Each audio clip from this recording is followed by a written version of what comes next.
Carry On, the new Netflix Christmas movie that nobody asked for. Let's get right into it. We start off with an aerial shot of the LA coast, and then we cut to a place that sells Christmas trees, which I didn't know you guys had Christmas trees in LA. The guy from earlier puts his gun down, and he gives his bag of money to this Russian Santa, which is Santa Russian? Like in Canada, is he Russian? That would make sense, because of the winter and all that, but also, if this drug business sells Christmas trees, what the hell do they pretend to be when it's not Christmas? Anyway, Russian guy tells this guy, we got the money, go get the stuff. But then doesn't proceed to count the money till afterwards. I don't know why. That's kind of weird. But anyway, he gives him a key to a blue Mercedes and tells him that's where his stuff is at, in the trunk. Which is weird, because then where the hell did the guy go? What did he go get? Meanwhile, bro's trying to act all mysterious for some reason. Russian Santa starts coughing and choking and he just fucking dies. He just dies. The nonchalant dreadhead definitely has something to do with it because he's just standing there watching him dying. And he just wipes off the car keys to presumably take off whatever killed the guy. Then the goon walks in and our boy just murks him right in the head. He grabs a red ribbon, burns all the trees down. Not the trees, man. And then he goes outside, finds a blue Mercedes, puts the ribbon on the carry-on, boom, title screen. Got to a nice cozy Christmas casa, and oh my goodness, a baby for Christmas. Remind me to keep Santa away from my future wife, alright? The cook in question is none other than Eggsy from the Kingsman Secret Service, which is what I'm going to be calling him for the rest of the video, okay? His girlfriend wakes up, they both get ready for work, cut to him making this face for some reason, honestly still don't know why. Then his girlfriend's like, give me some coffee, you dumb whore, and then he's like, you can't drink coffee, you're pregnant, and then she's like, I don't care, fuck that kid, even though I let you open that one gift early and not any of the other ones. Anyway, so they drive to work, and apparently they both work at the airport, which is pretty cool, I guess. And then she asks him, you know what I want for Christmas? I want a picture with Jimmy Carter. And then he's like, Jimmy Carter's dead. And she's like, what? He's dead? Yeah. In that case, I want you to apply to the police academy again. And then he's like, but I can't because I get nervous and stuff. He chases her onto the bus, and his bus driver's being a fucking asshole. His name's Walter. His name's Walter. The next he asks why she wants him to join the police academy again. And she says, because the one time you were actually happy. He's like, what? Well, they rejected me. Did you apply one time? How many times did you ask me out? Apparently, the backstory goes that he followed her across the country from New Jersey to LA to get a job where she works so that he could be close to her, so he can have lunch with her, so he could ask her out. That's just absurd. Anyway, here's a quick shot of them before they speed up to hit the ramp. So they get out, and one last goodbye before they start their shifts. That's when the nonchalant dreadhead comes back and bumps into Eggsy. That's when he figures out he's about to be late. And we get this running montage of him running with a backpack nervously, definitely not suspicious in the airport at all. His boss notices and is none other than Big Hank from Breaking Bad. And then a real police officer is showing them how there are new counterfeit tickets going around. Then Eddie the SoundCloud rapper is promoting his new mixtape and he tells Eggsy this.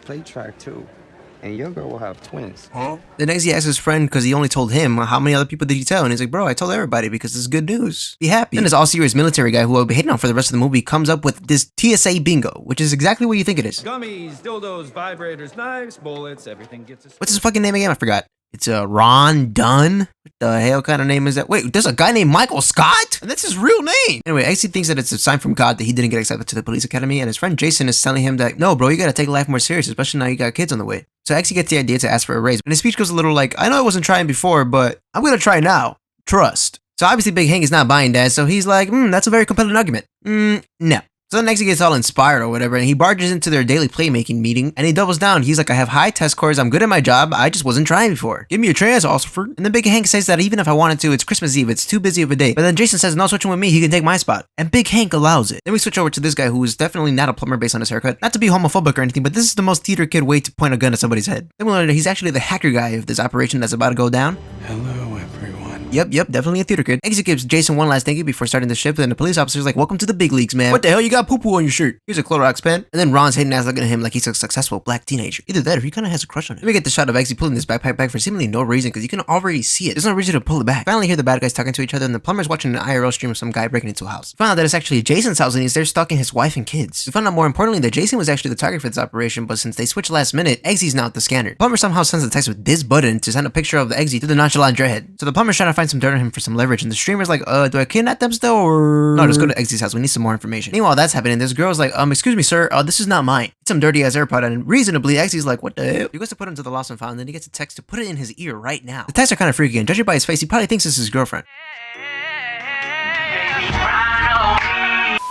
So now the bad guys are actually able to talk to him. He still thinks that Eddie is pranking him, but the nonchalant dreadhead's like, no, Eddie's to your left. This is real.